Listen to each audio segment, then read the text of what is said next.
Halo, apa kabar Anda semua? Hari ini hari Selasa tanggal 1 Juni 2021.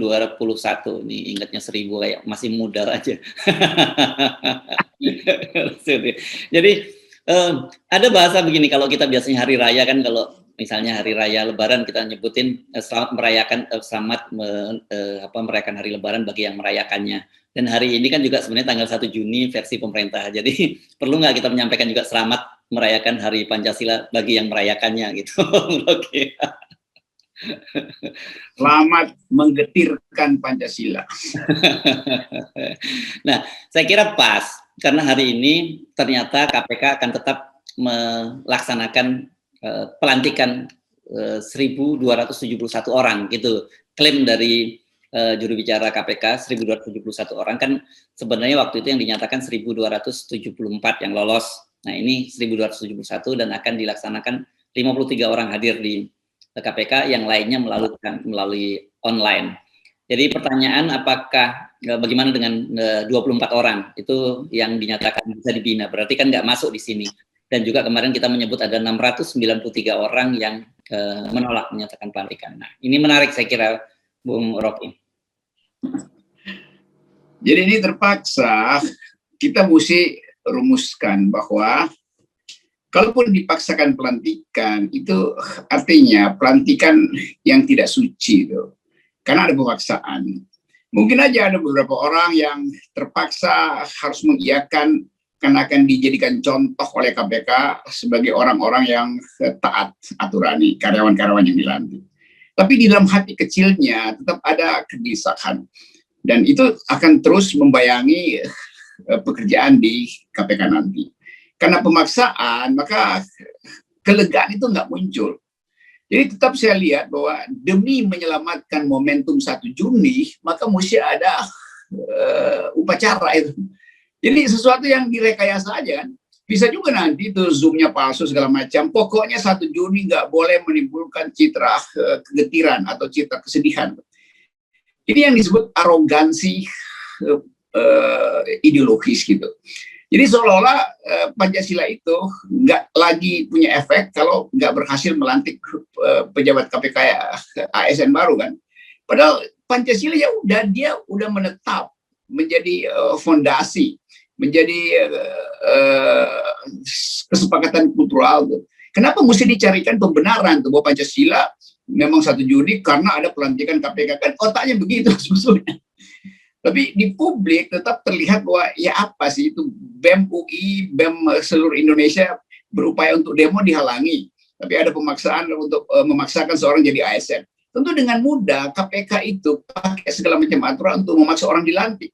Tapi orang yang dipaksa untuk dilantik juga dia tahu bahwa ya silahkan, tapi hati kami enggak tuh. Itu sama dengan dulu di abad-abad tahun berapa tuh, 1200, 1300 itu, Galilei disuruh minta maaf pada Paus di Roma tuh. Karena menganggap bahwa bumi itu bukan pusat alam semesta, melainkan bumi cuma bagian dari alam semesta tuh. Jadi bumi bukan pusat tata surya itu, matahari lah. Nah, itu bertentangan dengan prinsip gereja pada waktu itu yang menganggap bumi adalah pusat alam semesta. Lalu Galileo disuruh minta maaf itu.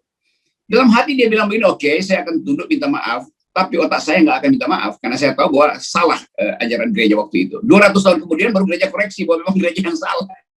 Ini sama juga nih, mau dipaksakan tuh ASN, ya hatinya tuh merasa, ya saya cuma dikasih baju ASN, tapi hati saya nggak di situ, karena saya dipaksa. Ini soalnya, jadi semacam pengadilan sesat, memaksa orang untuk mengaku. Ini justru paradoksnya, di hari Pancasila kita memaksa orang yang sebetulnya tidak lega untuk dilantik, kan itu yang terjadi. Tapi kalau Anda tadi bicara soal 200 tahun, itu pasti orang banyak nggak tahan, itu terlalu lama. Ini orang sekarang saja mau 3 periode aja orang sudah ribut menentang, Bung Rocky. Gimana 200 tahun? Jadi kita lihat di KPK ini satu paket dengan semua isu hari ini, isu tentang Habib Rizik akan ada negosiasi dipersingkat masa hukumannya, kira-kira begitu kan. Sebab kalau Habib Rizik dihukum, itu artinya banyak pejabat yang juga gemetar itu. Jadi siapa yang menginginkan Habib Rizik bebas? Ya pasti Kofifa, pasti Pak Jokowi, supaya keputusan Habib Rizik itu berlaku sebagai presiden untuk tidak menghukum Kofifa dan Pak Jokowi yang bikin kerumunan. Begitu juga dengan soal ASN, mau dikasih semacam tanda bahwa aturan itu masih bisa ditegakkan. Tapi yang ditegakkan aturannya, bukan hati nuraninya tuh. Bagaimana mungkin seluruh orang Indonesia menonton pemaksaan itu dilakukan oleh KPK? Itu makin buruk lagi citranya kan. Dia soal KPK nggak mau negosiasi, lantik sekarang. Kenapa harus sekarang? Karena sekarang adalah hari lahirnya Pancasila. Versi siapa? Versi PDIP. Berarti KPK ingin memperlihatkan bahwa PDIP menginginkan pelantikan pejabat itu. Yang melantik siapa? Ibu Mega seperti yang melantik karena di hari Pancasila kan. Itu semua yang disebut gimmick yang akhirnya terbentuk. Mungkin nggak begitu, tapi orang menganggap begitu akhirnya. Dan fakta ini akan ditulis sejarah itu, bahwa pada hari Pancasila terjadi pemaksaan pelantikan ASN. Jadi pada hari Pancasila terjadi peristiwa yang bertentangan dengan kemanusiaan yang adil dan beradab, keadilan sosial bagi seluruh rakyat. Gitu-gitu jadinya kan. Ya. Nah, itu konyolnya. Ya. Tapi satu hal yang kita lihat dengan tetap dilakukan pelantikan ini berarti ada semacam instruksi. Apapun risikonya at all cost itu harus dibayar. Jadi meskipun ada penentangan dari 700 karyawan, ada penentangan dari banyak profesor di berbagai perguruan tinggi, dari elemen-elemen masyarakat, PGI dan sebagainya, ini nggak peduli gitu ya, pemerintah tetap saja seperti para aktivis menggonggong, pemerintah tetap berlalu. Betul, itu intinya itu. Akal sehat menggonggong, kedunguan jalan terus, kira-kira begitu. Okay. Nah, keadaan kita sekarang justru sedang menonton akumulasi dari kemarahan publik, akumulasi dari ketidakpercayaan pada kemampuan pemerintah untuk bernegosiasi. Kan kita lagi banyak kasus ini, ada kasus bansos yang udah bertahun-tahun, berbulan-bulan masih segala macam tuh.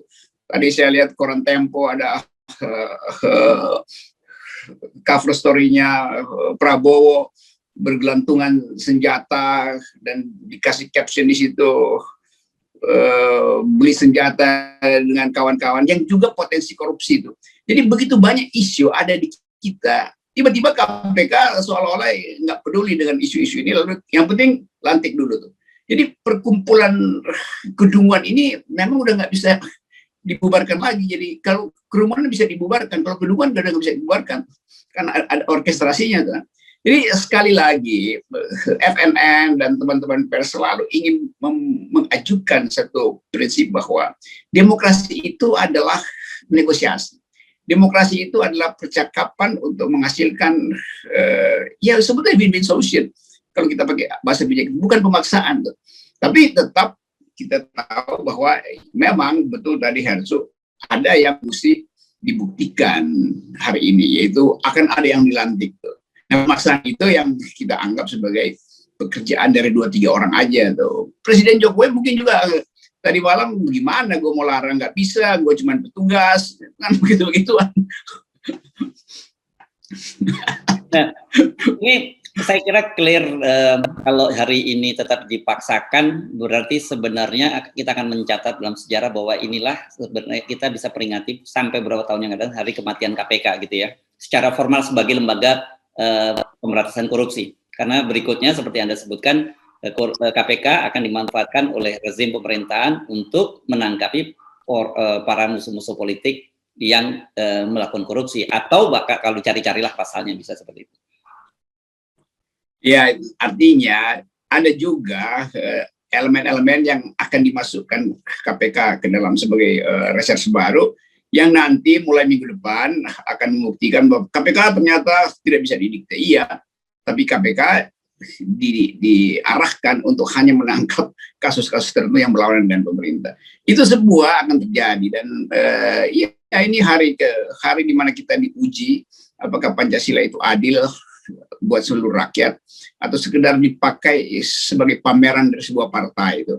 Sebetulnya itu yang ada di benak rakyat sekarang tuh. Jadi ujian itu yang akan kita lihat nanti jam 2 sore nanti, dan sangat mungkin ada drama baru di situ, dan kemudian nanti dicarikan cara lah supaya publik mengerti bahwa pemaksaan itu memang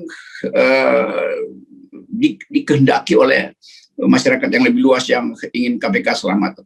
Tapi nanti malam nanti itu seluruh headline, seluruh WA group juga akan mengolok-olok KPK yang memaksakan pelantikan. Itu udah pasti terjadi.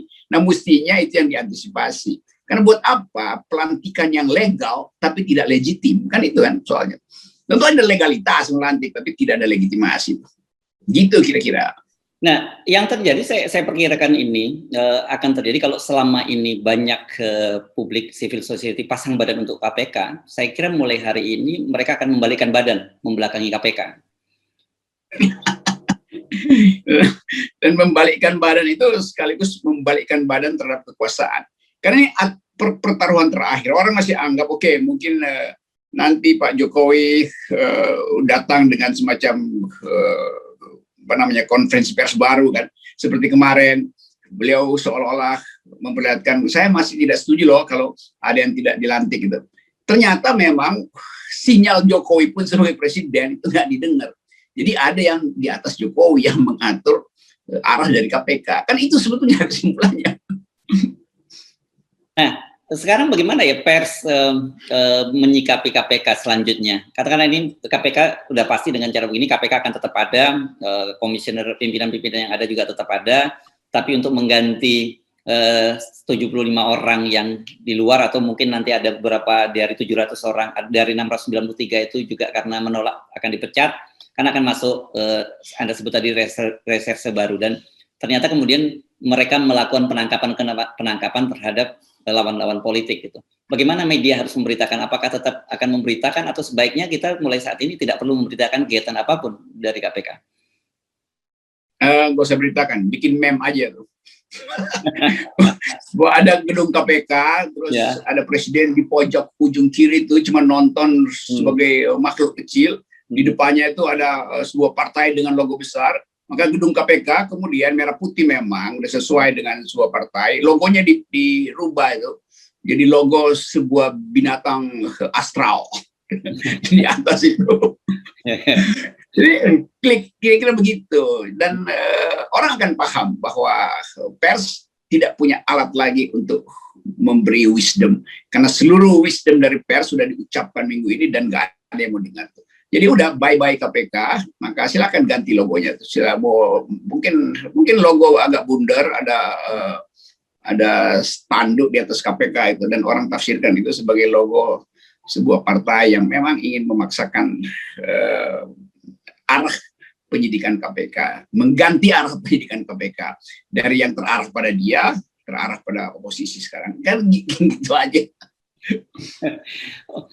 Oke, kalau dulu biasanya kan ketika kita masih media masih dalam kondisi bebas dan independen, setiap kali ada kegiatan-kegiatan yang tidak sepakat oleh publik itu bisa saja media itu membuat halaman mukanya itu hitam semua, di black, itu tanda blackout gitu. Nah, kalau sekarang ini kan karena di media online dan juga YouTube kita agak sulit membayangkan pesan semacam itu bisa sampai dan sangat kuat kepada publik. Iya, di blackout itu semua sebetulnya orang udah tahu di blackout. Tapi orang ingin ada satire baru tuh supaya percakapan berlangsung terus gitu. Jadi nggak ada soal kita bikin satire dengan mememekan KPK, dan mahasiswa pasti udah datang dengan segala macam ide tuh. Saya bisa taruhan ini dalam 2 jam lagi tuh mereka udah punya cara untuk bukan mengolok-olok tapi mengabaikan sebetulnya seluruh percakapan yang seolah-olah bijak dari presiden. Jadi KPK ini sebetulnya adalah kuburan buat demokrasi, sekaligus pertanda bahwa presiden itu memang tidak pernah punya kemampuan untuk tampil sendiri. Ya. Jadi saya tetap setuju dengan Ibu Mega bahwa sekali petugas partai tetap petugas partai itu. Di atas istana ada istana lain tuh. Atau ada kandang lain yang disebut kandang oligarki yang di dalamnya tukar tambah politik lebih menonjol daripada prinsip-prinsip keadilan. Ya, kemarin teman kita juga redaksi di FNN mengusulkan kita perlu Arif Munandar mengusulkan agar kita pasang prasasti di depan KPK gitu sebagai tanda matinya KPK, tapi tulisannya tetap sama-sama RIP, disebutnya bukan rest in peace tapi rest in pieces gitu karena dalam berkeping-keping gitu. Ya, berkeping-keping, sekaligus Pancasila juga berkeping-keping. Jadi mungkin RIP itu retak itu Pancasila, remuk itu Pancasila, macam-macam. Ya. Jadi semua bisa diucapkan dengan istilah tadi rest in peace itu. Ya, oke. Baik, terima kasih Bung Rocky. RIP KPK. Ya, kita tunggu mem yang akan saling memunculkan diri sejak jam 2 siang nanti. Tapi saya tahu kira-kira jam 2 siang akan ada sesuatu. Ya, baik. Terima kasih, Bung Rocky. Nggak usah dibocorin sekarang. Ada sesuatunya itu. Kita tunggu saja. Oke. Ya. Bye. Bye.